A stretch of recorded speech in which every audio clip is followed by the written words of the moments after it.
सबसे पहले जो हमारा पूरा ओवरऑल जो सिलेबस में टॉपिक मेंशन है ना, वो है legislation, schemes and benefit for person with disability. इसी के अंदर पहले तो हम ये समझ लेते हैं थोड़ा सा, जो कि हमारे सिलेबस में पूछा नहीं जाएगा कि क्या होता है, बट अगर हम ये चीजें पढ़ रहे हैं तो हमें पता होना चाहिए कि लेजिस्लेशन क्या है और स्कीम्स क्या होती हैं और पॉलिसी या एक्ट होता है तो वो चीजें क्या होती है, उनका क्या मतलब है। ठीक है, इन चीजों को एक बार समझते हैं, उसके बाद जो है हम स्टार्ट करेंगे आज का जो भी चीज पहले पढ़ने वाले हैं वो।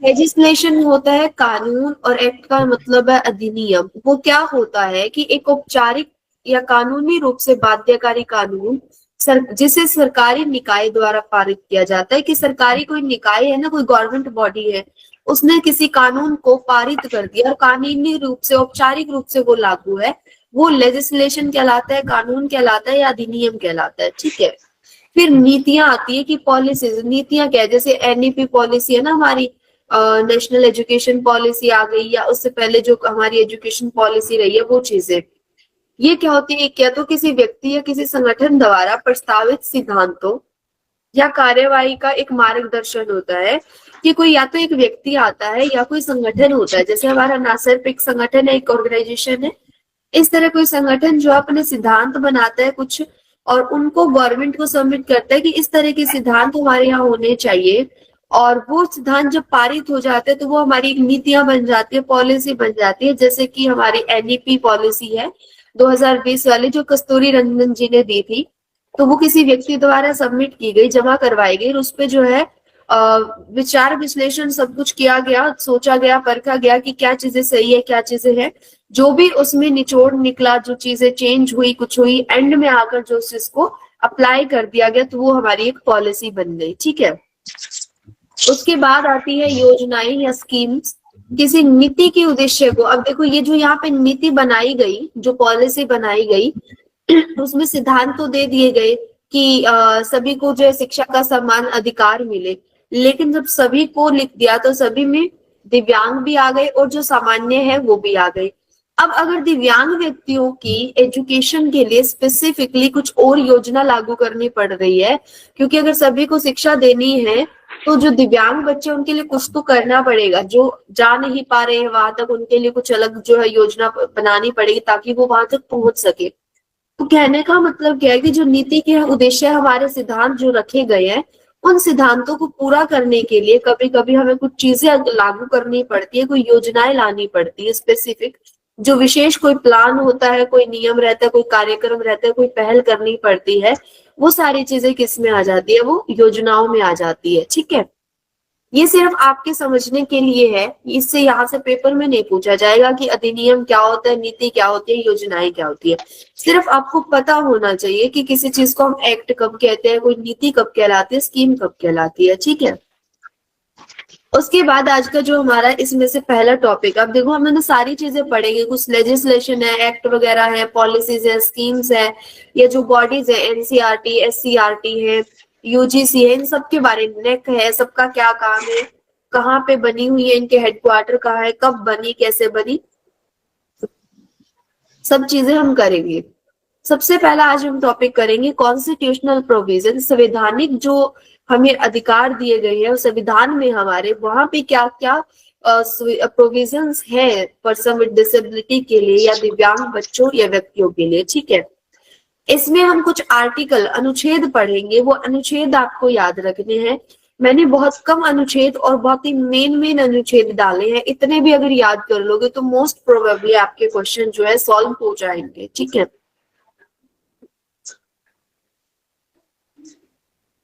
सबसे पहला है आर्टिकल नंबर 14, अनुच्छेद 14। इसमें क्या है, समानता का अधिकार है। समानता का अधिकार याद रखना, इतना ही हो जाएगा। कानून के समक्ष समानता और कानूनी संरक्षण सुनिश्चित करता है कि जिसमें दिव्यांग बच्चे भी शामिल हैं। हम कहते हैं ना कि सभी व्यक्ति को, सभी नागरिकों को समान अधिकार मिलना चाहिए, किसी भी भेद पे कोई, किसी भी आधार पे कोई भेदभाव नहीं होना चाहिए। ठीक है, अब दो चीजें हैं, जब समानता का अधिकार पूछे कि इक्वल है, सब एक समान है, तो आर्टिकल नंबर 14, और किसी के साथ भेदभाव नहीं हो तो आर्टिकल नंबर 15। समान अधिकार है, आर्टिकल नंबर, अनुच्छेद नंबर 14, और किसी के साथ कोई भेदभाव नहीं, तो अनुच्छेद नंबर 15, ठीक है। भेदभाव निषेध करता है ये, कि धर्म, जाति, लिंग या जन्म स्थान के आधार पर भेदभाव जो निषिद्ध है, दिव्यांगता के आधार पर भी जो भेदभाव है उसको रोकता है। और जो आर्टिकल है 15, अनुच्छेद 15 है, इसमें ये मेंशन है कि अन्य भी कोई आधार, कि किसी भी भेद आधार पे आप भेदभाव नहीं कर सकते, ठीक है। उसके बाद है अनुच्छेद नंबर 21, जो कि ये देता है कि जीवन और व्यक्तिगत स्वतंत्रता का संरक्षण, कि व्यक्ति को जीवन जीने और व्यक्तिगत रूप से स्वतंत्र रहने का, बोलने का अधिकार है, ठीक है। उसी में 21A में जो हमारा व्यक्तिगत अधिकार है ना, कि जीवन का और उस व्यक्तिगत स्वतंत्रता का ही, उसी व्यक्तिगत स्वतंत्रता के अंदर ही हमारे लिए 21A में शिक्षा का अधिकार भी जोड़ दिया गया, कि शिक्षा का अधिकार भी एक जीवन के अधिकार की तरह ही है। जिस तरह एक व्यक्ति को जीवन का अधिकार है, व्यक्तिगत स्वतंत्रता का अधिकार है, उसी तरह जो शिक्षा का भी अधिकार है। उसके बाद जो पहले इसमें शिक्षा जो थी 6 से 14 वर्ष के लिए अनिवार्य शिक्षा थी, और जब आरपीडब्ल्यूडी एक्ट आया 2016 में, तो इसको 6 से 18 वर्ष तक कर दिया गया, ठीक है। अब बात आती है कि जो 3 से 6 साल वाले बच्चे हैं वो कहाँ गए, वो एक और आर्टिकल है जिसमें कि प्रारंभिक बाल्यावस्था की जो शिक्षा है उनके लिए बात कही गई है, वो अलग आर्टिकल में कर दिया गया है, ठीक है। तो आर्टिकल जो शिक्षा का अधिकार की अगर हम बात करें तो वो आएगी कि 21A में, जीवन और व्यक्तिगत स्वतंत्रता का संरक्षण की बात करें तो वो 21 में आएगा, ठीक है। इनमें डिटेल ज्यादा कुछ नहीं है, थोड़े थोड़े आप हेडिंग याद रखो कि आर्टिकल के बारे में है, वहीं से आपके सारे क्वेश्चन सॉल्व हो जाएंगे, ठीक है। उसके बाद है अनुच्छेद नंबर 23, ये कहता है कि मानव तस्करी और जबरन श्रम जो करवाते हैं ना, कि जबरदस्ती काम करवाया जाता है बच्चों से, ये मानव तस्करी यानी बच्चों की खरीद बेच जो होती है वो चीजें, इन चीजों से और या जो उनसे जबरदस्ती भीख मंगवाना, ये चीजें करवाना, इन सब पे रोक है, आर्टिकल नंबर 23 जो है इसमें। अब जो है कमजोर व्यक्ति जिनमें कि CWSN भी शामिल है, शोषण और जबरन श्रम से इनको बचाता है। फिर आर्टिकल 24 आता है, वो 24 क्या कहता है कि बच्चों को खतरनाक कार्यों में रोजगार निषेध करता है। अब देखो हम कहते हैं ना कि 14 साल से छोटे बच्चे काम नहीं कर सकते, ऐसा नहीं है।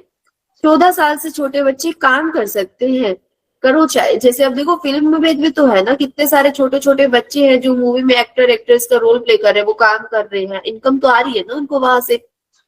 बट ये जो आर्टिकल है वो ये कहता है जो फैक्ट्री में या कोई माइनिंग का काम होता है ना, जैसे खान में जाकर काम, कोयले की खान है, सोने की खान है, या किसी भी तरह का कोई खनन वाला कार्य चल रहा है जहां पे, तो वो जो खतरनाक काम है ना, वो काम करने पे रोक लगाता है ये 14 साल से कम बच्चों के। और यही जो है दिव्यांग बच्चों पर भी लागू है, कि इन बच्चों को भी इस तरह के किसी कार्य के लिए आप बाध्यकारी नहीं कर सकते इनको कि ऐसा काम करो, तो इस तरह के कार्य करने पर रोक है। तो जब पूछा जाए कि मानव तस्करी या जबरन श्रम जो निषेध है वो 23 में है और 24 में है, इनकी जॉब, रोजगार से रिलेटेड, और रोजगार क्या कि 14 साल से कम बच्चे जो है वो किसी भी तरह का रिस्की काम नहीं करेंगे, खतरनाक कार्य जो है उस पर रोजगार देने पे रोक है। 14 वर्ष के बाद अगर कोई करता है तो उस व्यक्ति की पर्सनल चॉइस है, वो करना चाहे कर सकता है, ठीक है। उसके बाद है आर्टिकल नंबर, अनुच्छेद नंबर 29(2), ये क्या है, अल्पसंख्यकों के हितों का संरक्षण, ठीक है। जो अल्पसंख्यक है यानी जो माइनॉरिटीज है, जिनकी संख्या कम है, उनके हितों का संरक्षण करता है। राज्य संचालित या सहायता प्राप्त स्कूलों में प्रवेश से किसी को वंचित नहीं किया जाएगा, ये CWSN पे लागू होता है साथ में। कि एक तो है कि जो माइनॉरिटीज है ना, जो अल्पसंख्यक, उनके हितों का संरक्षण, और उसके हितों के अंतर्गत ये भी आता है कि किसी भी व्यक्ति को, चाहे उसकी डिसेबिलिटी है या किसी अदर बेस पे, किसी भी स्कूल में, कोई भी स्कूल है जो, वो एडमिशन देने से मना नहीं कर सकता, प्रवेश उस बच्चे को देना पड़ेगा, ठीक है। उसके बाद है आर्टिकल नंबर 41, इन चीजों को थोड़ा थोड़ा ना रिलेट करके याद करना पड़ेगा, माइंड में एक एक्रोनिम, निमोनिक हम बोलते हैं ना, निमोनिक बना लो। निमोनिक क्या होते हैं कि किसी से चीज से रिलेटेड हमने कोई जान पहचान बना ली, वो आपको बनाना पड़ेगा, किसी न किसी चीज को रिलेट करना पड़ेगा अपने माइंड में। उसके बाद है 41, ये ना डायरेक्टिव प्रिंसिपल लिखा हुआ है, डायरेक्टिव प्रिंसिपल बता देती हूँ। हमारे संविधान में राज्य नीति के निर्देशक सिद्धांत है कुछ, जो कि आर्टिकल अनुच्छेद नंबर 36 से शुरू हो जाते हैं और 51 तक चलते हैं। तो इनमें से ही कुछ कुछ ये आर्टिकल जो है यहाँ पे जो दिए गए हैं, तो ये 41 वाला जो है वो डायरेक्टिव प्रिंसिपल के ही आर्टिकल्स में आता है, तो ये लिखा हुआ है। और राज्य नीति के निर्देशक सिद्धांतों में ही ज्यादातर जो है स्पेशल बच्चों के बारे में या जो ज्यादातर बातें हैं इस तरह की वो की गई है और इसमें ज्यादा अधिकार भी दिए गए हैं। तो आर्टिकल अनुच्छेद नंबर 41 है, वो क्या कहता है, कार्य, शिक्षा और सार्वजनिक सहायता का अधिकार देता है। अब देखो दो चीजें, शिक्षा का अधिकार स्पेसिफिक पूछा जाए तो आपको 21A ही देना है कि राइट टू एजुकेशन जो है शिक्षा का अधिकार कहाँ है, 21A में है, ठीक है। लेकिन यहाँ पर स्पेसिफिकली तीनों चीज एक साथ जब मेंशन की जाएगी ना कि कार्य, शिक्षा और सार्वजनिक सहायता, यहाँ शिक्षा का अधिकार नहीं है, यहाँ कार्य, शिक्षा, सार्वजनिक सहायता का अधिकार है कि शिक्षा सहायता, सार्वजनिक सहायता, कार्य सहायता, उन सहायताओं का अधिकार है, तो वो 41 में है, ठीक है। ये अंतर समझते हुए रखना याद कि राज्य को दिव्यांगों सहित सभी के लिए कार्य, शिक्षा और सार्वजनिक सहायता सुनिश्चित करनी चाहिए, ठीक है। उसके बाद हम आते हैं अनुच्छेद नंबर 45, जो कि ये भी हमारे जो राज्य के नीति निर्देशक सिद्धांत है वहीं से है। ये क्या कहता है कि सभी बच्चों के लिए प्रारंभिक जो बाल्यावस्था या देखभाल जो है उस पे जोर देता है, जो अंडर एज 6 है, जो 6 साल तक के बच्चे होते हैं ना, उनकी प्रारंभिक बाल्यावस्था की देखभाल और उनकी शिक्षा पर जोर देता है। कौन सा, अनुच्छेद नंबर 45, याद रखना, ठीक है। जो शिक्षा का अधिकार है 21A में, वो 6 से 18 वर्ष है, पहले 14 था। RPWD 2016 के बाद कितना हो गया, 18 तक हो गया। अब बात रह गई नीचे जो बच्चे रह गए 6 साल तक के, तो उनकी बात जो है अनुच्छेद नंबर 45 में की गई है, ठीक है। अब आता है अनुच्छेद नंबर 47, इसमें क्या है, सार्वजनिक स्वास्थ्य सुधारने का राज्य कर्तव्य है कि सरकार को स्वास्थ्य मानक जो है सुधारने चाहिए, ये कहा जाता है। और CWSA की स्वास्थ्य देखभाल भी उसमें शामिल है कि जो सोसाइटी में, कम्युनिटी में स्वास्थ्य को सुधार, जो स्वस्थ चीजें रखने के लिए, लोगों का स्वास्थ्य सुधारने के लिए, चाहे वो कम्युनिटी हेल्थ सेंटर है या फिर कोई जैसे छोटे हॉस्पिटल है, PHC होते हैं, प्राइमरी हेल्थ सेंटर है, CHC होते हैं, वो चीजें जो खोली जा रही है या उनकी जो मेंटेनेंस है उन चीजों पे, कि इसमें क्या होता है कि जो राज्य है उसकी ड्यूटी है कि वो पब्लिक के लिए, लोगों के लिए जो सार्वजनिक स्वास्थ्य है उसको सुधारने का कर्तव्य जो है संभाले और देखभाल इसकी करे, ठीक है। उसके बाद हम पढ़ते हैं अनुच्छेद नंबर 42, जो कि हमारा लास्ट है अनुच्छेद, इसके बाद हम MCQs पे चलेंगे। अनुच्छेद 42 जो है न्यायपूर्ण और मानवतापूर्ण कार्य स्थितियों और मातृत्व राहत सुनिश्चित करता है, जो बच्चों के कल्याण, जिसमें CWSA शामिल है, उसका भी समर्थन करता है। यानी मान लो कोई मदर है जो प्रेग्नेंट है अगर, और या फिर कोई व्यक्ति है जो कि डिसेबल्ड है या उसको कोई ऐसी कंडीशन है और उसकी वजह से उसको अगर उसकी जॉब में, काम में कोई सहूलियत चाहिए तो वो सहूलियत उसको प्रदान की जाएगी। ये ऐसा जो है आर्टिकल नंबर 42 कहता है, ठीक है। यहाँ तक के हमारे आर्टिकल्स थे। मेन आर्टिकल हमने उठाए हैं जो कहीं ना कहीं डिसेबल बच्चों से जुड़े हुए हैं, या हम कह सकते हैं कि एक थोड़ा सा है कि एक तो मैटरनिटी केस से जुड़ा और मातृत्व से, जहाँ पे कोई लेडीज है जो प्रेग्नेंट है अगर, तो उसको कहीं सपोर्ट दिया जाए, और या फिर जो कोई बच्चा है जो दिव्यांग व्यक्ति है, वो जॉब कर रहा है, वो कोई काम कर रहा है और उसके लिए जो वहां की कंडीशन है ना, उसको थोड़ा सा न्यायपूर्ण और मानवतापूर्ण कार्य स्थितियों के अकॉर्डिंग जो है चेंज किया जाए, थोड़ा सा बच्चों उसके अकॉर्डिंग रखा जाए, ऐसा ये अनुच्छेद जो प्रावधान करता है, ठीक है। अब हम फटाफट थोड़े से MCQs करेंगे जिससे थोड़ी प्रैक्टिस हो जाए आपकी। उसके बाद जो है हमारा एक टॉपिक हुआ था पहले SLD, स्पेसिफिक लर्निंग डिसेबिलिटी, उसके भी हमारे MCQs रहते हैं, तो आज हम वो MCQs कुछ कर लेंगे, ठीक है। चलिए आराम से हम चलेंगे, थोड़ा सोच समझ के आंसर दीजिएगा। मैं चलिए बहुत बढ़िया आंसर दे सकते हैं कि A ऑप्शन जो है करेक्ट है। हाँ जी, A ऑप्शन ही करेक्ट है। निःशुल्क और अनिवार्य शिक्षा प्रदान करने का जो आर्टिकल है हमारा आर्टिकल नंबर 21A है, ठीक है। तो हमारा ऑप्शन नंबर जो A है वो करेक्ट हो जाएगा यहाँ पे। इसी के साथ हम बढ़ते हैं क्वेश्चन नंबर 2 पे। भारत के संविधान का कौन सा अनुच्छेद राज्य की जिम्मेदारी को रेखांकित करता है कि वह विकलांग व्यक्तियों की कल्याण में सुधार करे?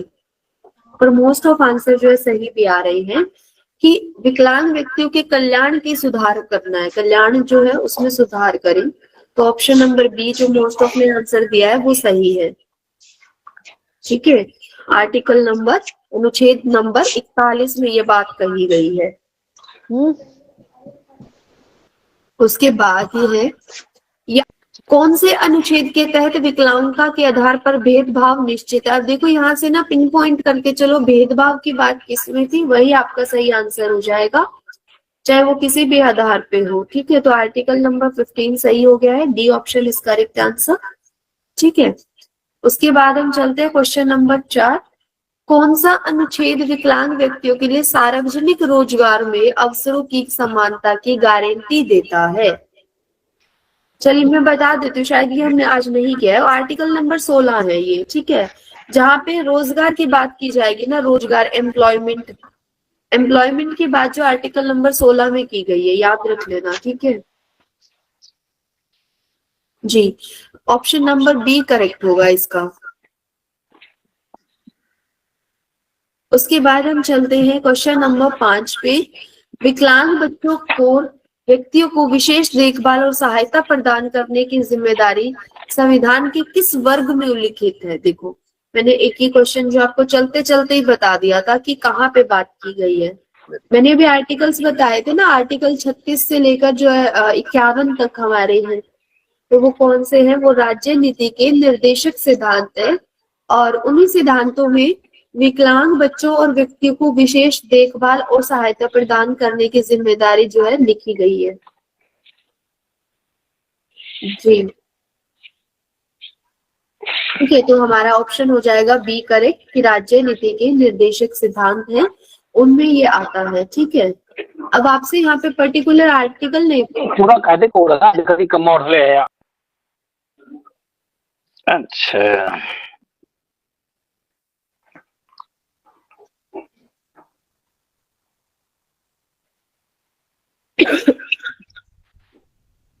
यहाँ पे आपसे आर्टिकल नहीं पूछा है, आपसे सिर्फ ये पूछा है कि इस बारे में किस में बात की गई, कौन से वर्ग में, वो चाहे आर्टिकल कोई भी हो, लेकिन वो आर्टिकल जो है वो कौन से वर्ग में आता है ये पूछा गया है। तो आपको सिर्फ वर्ग बताना है कि राज्य के नीति निर्देशक जो सिद्धांत है उनमें आता है। ठीक है, चलिए उसके बाद हम चलते हैं क्वेश्चन नंबर 6। कौन सा अनुच्छेद राज्य को यह निर्देश देता है कि वह किसी भी सामाजिक और शैक्षिक रूप से पिछड़े वर्गों, जिसमें कि विकलांग बच्चे भी शामिल है, उनके उत्थान के लिए विशेष प्रावधान बनाए?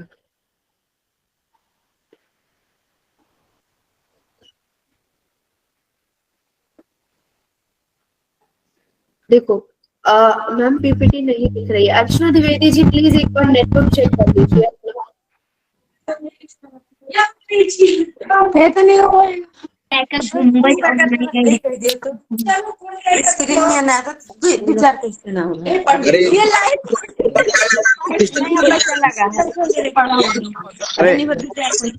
डिलीट करिए, कौन हल्ला मचा रहा है? दीपक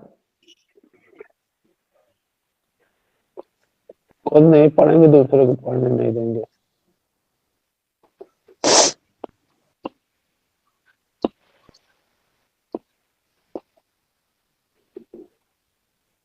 चलिए सबने जो आंसर दिया है सी और बी भी दे रहे हैं। देखो एक चीज है कि जो पिछड़ा वर्ग है ना, एक तो पिछड़ा वर्ग में देखा जाए तो ये आ गया ना, भेदभाव वाली चीज आ गई। ठीक है, तो भेदभाव के लिए कौन सा आर्टिकल था? Article number 15। ठीक है, आर्टिकल के 15 के ही 4 भाग में क्या किया गया है कि जो पिछड़े हैं ना किसी भी रूप से, उनके उत्थान के लिए भी कार्य किया जाए। ठीक है, यानी कि उनके एडवांसमेंट के लिए, उत्थान को बोलते हैं एडवांसमेंट, कि उनके विकास के लिए, उनको आगे लाने के लिए, वो गैप जो वो फिल करने के लिए काम किया जाए। तो ये जो आर्टिकल नंबर 15 4 में कहा गया है। ठीक है, ए ऑप्शन करेक्ट हो जाएगा। थोड़ा सा टफ हो सकता है क्योंकि देखो नंबर याद करना है आर्टिकल का कि किसमें क्या बोला गया। ठीक है, 2-4 बार इन चीजों को पढ़ोगे तो आपको याद हो जाएंगे मेन जो है।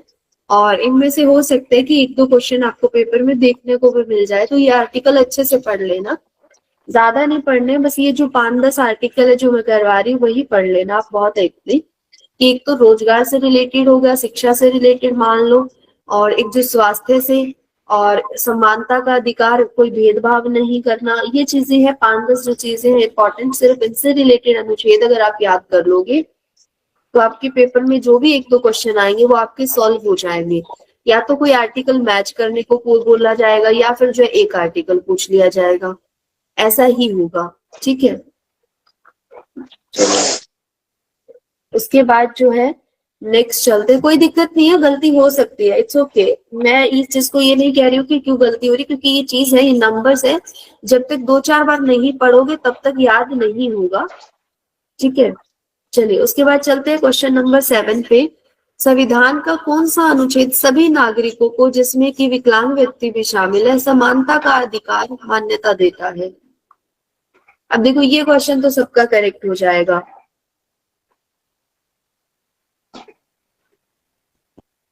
सिर्फ पूरा क्वेश्चन मत पढ़ो, क्योंकि देखो बहुत लंबा क्वेश्चन दे दिया, घुमा के दे दिया है। सिर्फ ये याद रखो कि समानता का अधिकार कौन सा है, बस। जी, देखो जैसे ही मैंने ये लाइन शो कर दी कि समानता का अधिकार, सबका आंसर करेक्ट आ गया। लेकिन जब आप यहाँ पे फंस जाते हो ना कि सभी नागरिकों को विकलांग व्यक्ति भी शामिल है, तो वो कंफ्यूज हो जाते हो थोड़ा सा, तो वो कंफ्यूजन नहीं रखनी है। पूछा क्या गया वो देखो, क्वेश्चन में बहुत सारी चीजें एक्सप्लेन की जाएंगी, लेंथी भी पेपर आएगा, लेकिन आपको पिन पॉइंट देखना है अपना कि आपसे क्या पूछा गया है। तो हमसे समान अधिकार की मान्यता वाला अनुच्छेद पूछा, तो वो जो है आर्टिकल नंबर 14 है, और ए हमारा ऑप्शन जो है करेक्ट हो जाएगा। ठीक है,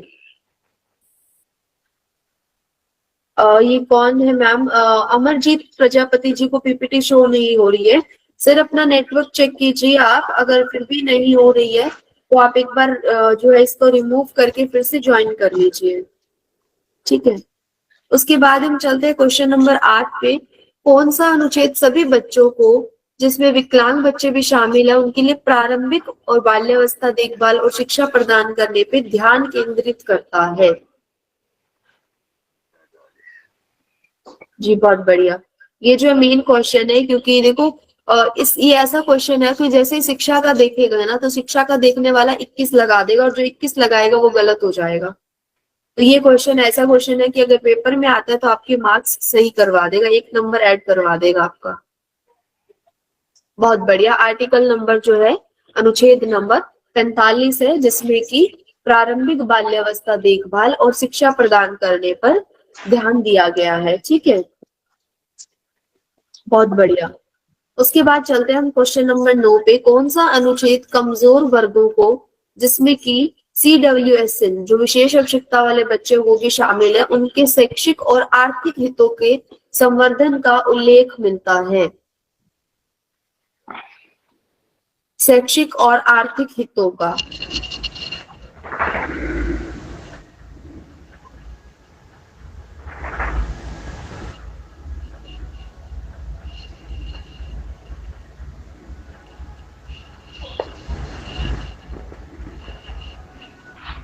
संतोष पांडे जी ने सही आंसर दिया है, लाल जी ने सही आंसर दिया है, सुमनलता प्रहलाद कुमार का सही आंसर है, सरिता सही है,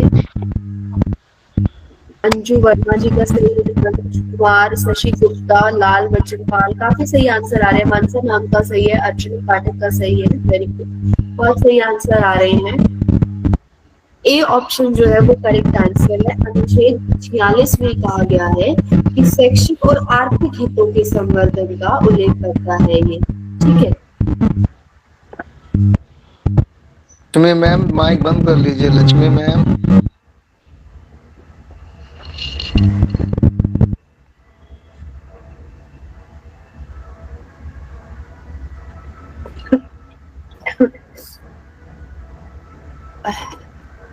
चलिए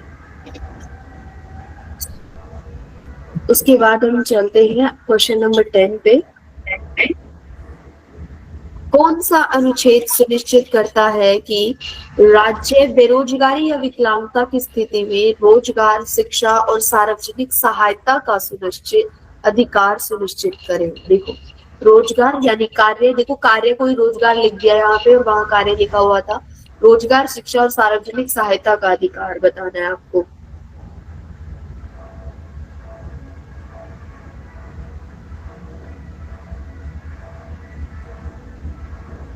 कंफ्यूज चल रहे हैं कुछ लोग, नहीं पता मुझे। कोई बात नहीं सर, 2 मिनट में पढ़ेंगे तो आपको याद हो जाएगा, कोई दिक्कत नहीं है।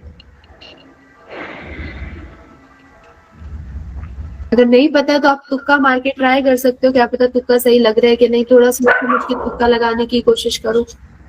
ठीक है, चलिए देखिए, जो रोजगार, शिक्षा और सार्वजनिक सहायता का अधिकार है वो आर्टिकल नंबर, अनुच्छेद नंबर 41 में है। तो जिसने बी आंसर दिया है वो करेक्ट है, उनका आंसर सही है। ठीक है, चलिए उसके बाद हम चलते हैं क्वेश्चन नंबर 11 पे। कौन सा अनुच्छेद कहता है कि राज्य को यह सुनिश्चित करने के लिए कदम उठाने चाहिए कि काम की स्थिति जो है न्यायपूर्ण और मानवतापूर्ण हो और मातृत्व राहत उपलब्ध हो?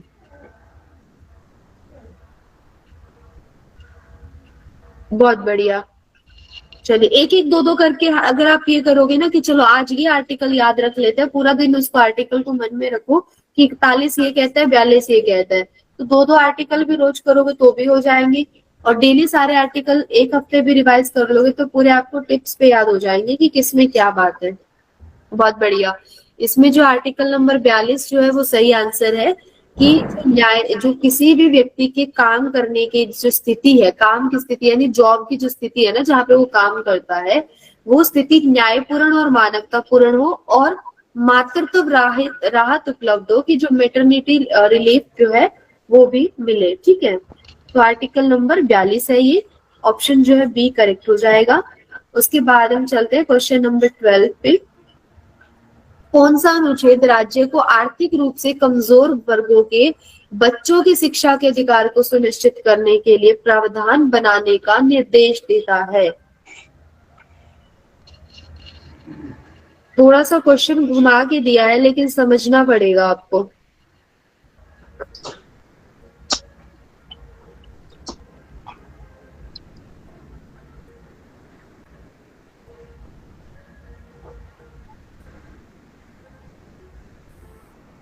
देखो, बात तो बच्चों की शिक्षा की है, क्वेश्चन समझो, बात किसकी है? बच्चों की शिक्षा के अधिकार की। वो चाहे आर्थिक रूप से कमजोर वर्ग हो, चाहे वो CWSN हो, चाहे वो किसी भी वर्ग से हो, कहीं से भी हो, बात किसकी है? बच्चों की शिक्षा के अधिकार को सुनिश्चित करना है। तो शिक्षा का अधिकार कौन से आर्टिकल में है? जी, अब सही आंसर आएंगे सबके, वेरी गुड। बस आपको यही क्वेश्चन समझना है, क्योंकि पेपर में जो क्वेश्चन आएगा वो ये नहीं पूछेगा कि शिक्षा का अधिकार जो है कौन से अनुच्छेद के अंतर्गत दिया गया है, ऐसा क्वेश्चन नहीं पूछेगा। बाय चांस अगर इतना इजी क्वेश्चन आ गया तो हो सकता है, अदरवाइज जो क्वेश्चन है जो आपको इसी तरह के मिलेंगे जैसे कि यहाँ दे रखे हैं, थोड़े लंबे क्वेश्चन होंगे। तो आप जब तक ये चीजें पढ़ोगे ना, आपको हाईलाइट ये हो जाएगा आर्थिक रूप से कमजोर वर्ग के बच्चे, शिक्षा वाला तो आपको हाईलाइट दिखेगा ही नहीं। तो ऐसे ही आप आंसर गलत कर दोगे, तो ये नहीं करनी है गलती, ये ध्यान से पढ़ना है पहले कि पूछा क्या है। ठीक है, उसके बाद है क्वेश्चन नंबर 13। कौन सा अनुच्छेद राज्य को बच्चों जिनमें कि विकलांग बच्चे भी शामिल है के स्वास्थ्य और पोषण को सुनिश्चित करने की सुविधाएं प्रदान करने को निर्देश देता है? अब ये बात है स्वास्थ्य और पोषण को सुनिश्चित करने की, हेल्थ एंड न्यूट्रिशन, इन दोनों की बात करता है। बहुत बढ़िया, मोस्ट ऑफ क्वेश्चन जो सही भी आ रहे हैं आंसर। जी, ए ऑप्शन करेक्ट है। 47 आर्टिकल नंबर जो 47 है वो बच्चों के स्वास्थ्य और पोषण को सुनिश्चित करता है। ठीक है, थोड़ा ना निमोनिक ऐसे बना लेना, जैसे 47 है, मान लो 7 जो है ऐसे पतला सा दिखता है, तो इसको जो स्वास्थ्य के ध्यान की जरूरत है, थोड़ी पोषण की जरूरत है, इस तरीके से थोड़े थोड़े ना रिलेट करके अपना अपना निमोनिक बना लेना मन में। अनुच्छेद को पढ़ना पड़ेगा, जो कठिन है। हाँ जी, पढ़ना पड़ेगा सर। अनुच्छेद को ना थोड़ा सा रिवाइज करना पड़ेगा। 8-10 अनुच्छेद है मेन, जो हमारे डिसेबिलिटी के एरिया में मान लो, या शिक्षा से रिलेटेड, जो एजुकेशन से और जॉब वगैरह से मान लो, इन चीजों से रिलेटेड वो 8-10 आर्टिकल आपको पढ़ने पड़ेंगे। ज्यादा नहीं, बस ये चीजें पढ़ लो, ठीक है। कठिन नहीं होगा अगर आप इस तरह निमोनिक बना लोगे ना, कि स्वास्थ्य और पोषण को सुनिश्चित करने की बात 47 में, जैसे 7 पतला सा है तो इसको थोड़ा स्वास्थ्य और पोषण पे ध्यान देने की जरूरत है। इस तरह से रिलेट कर लो, हर एक चीज को एक नंबर से रिलेट कर लो। जैसे 21 वाला है, शिक्षा का अधिकार है, तो जब 21 साल का जो व्यक्ति हो जाता है उसके पास शिक्षा होना बहुत जरूरी है, अदरवाइज उसको जॉब नहीं मिलेगी, क्योंकि 21 जो शादी की उम्र और शादी की उम्र हो गई है तो कमाई करना जरूरी है, कमाई के लिए शिक्षा जरूरी है। इस तरीके से ना अपनी अपनी कहानियां उसके साथ जोड़ लो, जिससे आपको ये याद रह जाए, ठीक है। चलिए, उसके बाद हम चलते हैं क्वेश्चन नंबर 14 पे। कौन सा अनुच्छेद राज्य के कर्तव्य पर जोर देता है कि वह बच्चों के सामान्य शिक्षा और विकास को सुनिश्चित करे, जिसमें कि विकलांग बच्चे भी शामिल हैं?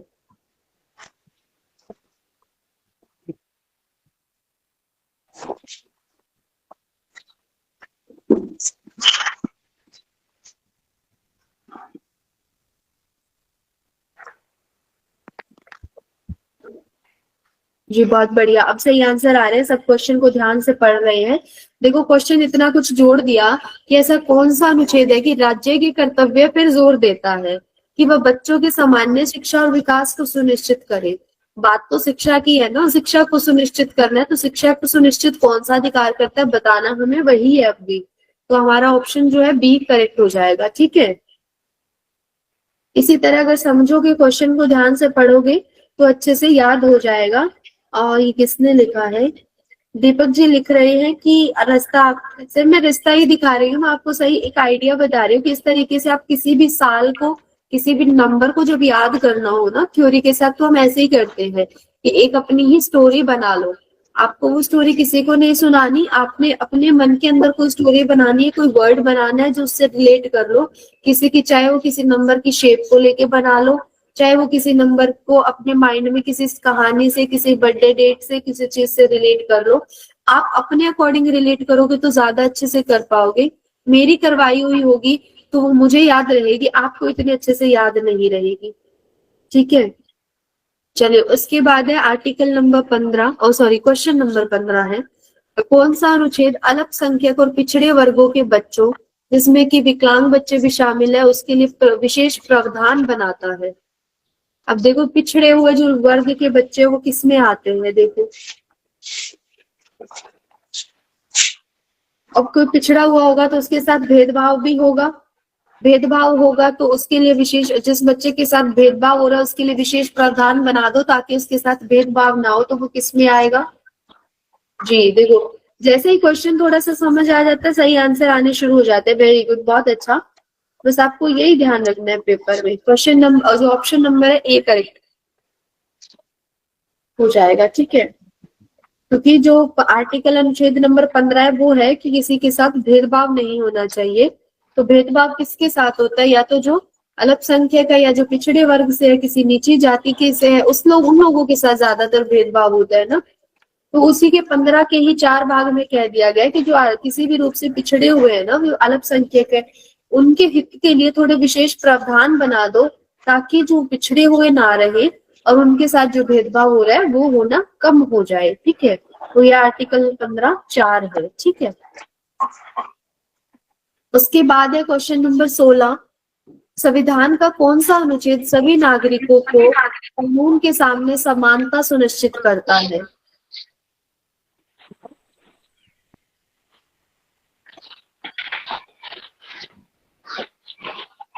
रूप मौर्य जी एक ही लिख रहे हैं आप, अतुल कुमार जी आप एक ही लिख रहे हैं। समानता का अधिकार पूछा है, वो शिक्षा का नहीं पूछा है। इक्वेलिटी, राइट, समानता का अधिकार, जी समानता का जो अधिकार है वो आर्टिकल नंबर 14 में दिया गया है, समानता का अधिकार, ठीक है। उसके बाद है क्वेश्चन नंबर 17। कौन सा अनुच्छेद शोषण से मुक्ति का अधिकार सुनिश्चित करता है जो अप्रत्यक्ष रूप से विकलांग बच्चों की भी सुरक्षा करता है? देखिए, इसमें जो है डायरेक्टली बच्चों से रिलेटेड नहीं है, दिव्यांग बच्चों से, लेकिन ये जो शोषण से मुक्ति का एक अधिकार है जिसमें कि किसी बच्चे का शोषण ना हो। तो ज्यादातर देखा जाए तो दिव्यांगता के केंद्र इसमें भी होता है। जो बच्चा दिव्यांग है वो अपने अधिकारों की जो जानकारी नहीं रखता है और इस वजह से जो उसके साथ बहुत गलत तरीके से जो चीजें चलती जा रही हैं, तो ये उससे रिलेटेड है कि जो है प्रत्यक्ष रूप से विकलांग बच्चों की सुरक्षा करता है। ये आर्टिकल हमने पढ़ा नहीं है तो मैं ही बता देती हूँ। ये आर्टिकल नंबर 23 है। पुष्पेंद्र द्विवेदी जी ने सही लिखा है कि आर्टिकल नंबर 23 है ये, ठीक है, ये हमने पढ़ा नहीं है। तो ये आर्टिकल नंबर 23 जो है वो क्या है, शोषण से मुक्ति, ये याद रखना, शोषण से मुक्ति का अधिकार है आर्टिकल नंबर 23। देखो थोड़ा सा ना एक चीज और बता देती हूँ। देखो आर्टिकल 14 क्या कहता है, सब एक समान है, ठीक है। फिर आर्टिकल 15 कहता है समान का मतलब क्या होगा, सब एक समान है, इसका मतलब किसी के साथ कोई भेदभाव नहीं करना। फिर आ जाता है आर्टिकल नंबर 16 कि किसी के साथ कोई भेदभाव नहीं करना, तो सबको इक्वली जो है रोजगार के अवसर देने हैं, सबको बराबर रोजगार मिलेगा, ठीक है। कि समान है सब, किसी के साथ कोई भेदभाव नहीं, सबको समान रोजगार। लाइन वाइज आते हैं ये तीन, तो ये यहां से याद कर लो। चलिए, तो शोषण से मुक्ति का अधिकार कौन सा आ गया, शोषण से मुक्ति का अधिकार जो है आर्टिकल नंबर 23 आ गया, ठीक है। उसके बाद हम चलते हैं क्वेश्चन नंबर 18 पे। कौन सा अनुच्छेद सुनिश्चित करता है कि 14 वर्ष से कम उम्र का कोई भी बच्चा किसी कारखाने या खतरनाक काम में नियोजित नहीं होगा?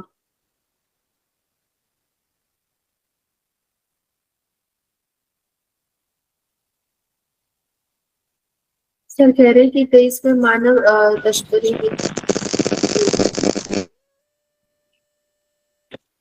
ए ऑप्शन आ रहा है जी, बहुत बढ़िया। डी भी आ रहा है, बी भी आ रहे हैं, ऑप्शन सारे मिक्स आ रहे हैं। चलिए ए ऑप्शन सही होगा यहाँ से। तो किसी कारखाने में 14 वर्ष से जो कम उम्र का बच्चा है वो काम नहीं करेगा, ठीक है। दिल्ली है ललिता। चलिए, इसी के साथ हम बढ़ते हैं क्वेश्चन नंबर 19 पे। कौन सा अनुच्छेद यह सुनिश्चित करता है कि राज्य कमजोर वर्गों जिसमें कि विकलांग बच्चे भी शामिल है उनको सामाजिक, आर्थिक और शैक्षिक न्याय प्रदान करेगा?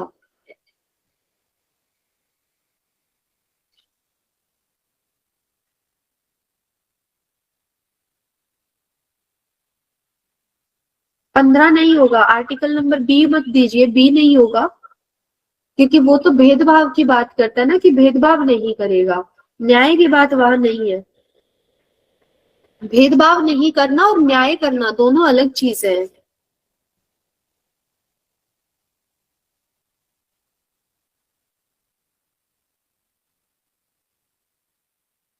जी, रुचि राठौर जी ने अच्छा दिया, आंसर सही दिया है।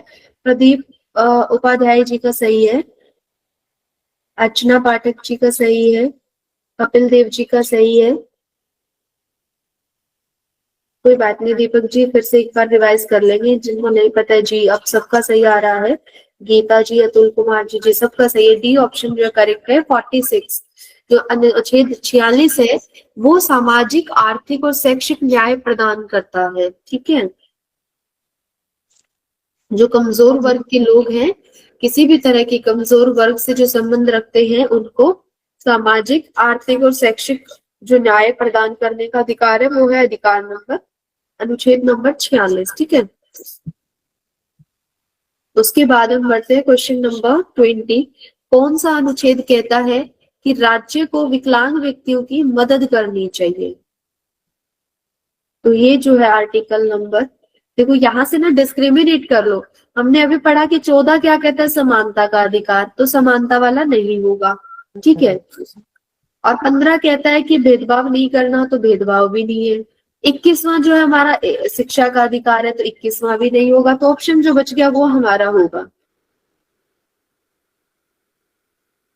कुछ क्वेश्चन तो आपके ऐसे हो जाएंगे अगर 4-5 आपको पता है तो 2-4 ऐसे भी निकल जाएंगे आपके।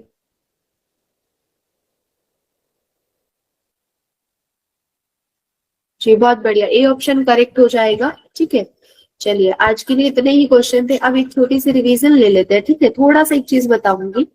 जैसे आज जो हमें ओवरऑल जो एक्ट या सॉरी अनुच्छेद हमें याद हो गई है कि एक तो 14 अनुच्छेद जिसमें समानता की बात है, अनुच्छेद नंबर 15 जो कहते हैं भेदभाव नहीं करना, 16 जो रोजगार के बराबर अवसर देता है, एक में हमने पढ़ा था 47 जिसमें कि 7 जो है दुबला पतला है, तो इस 7 को थोड़ा सा किसकी जरूरत है, स्वास्थ्य और पोषण पे ध्यान देने की जरूरत है।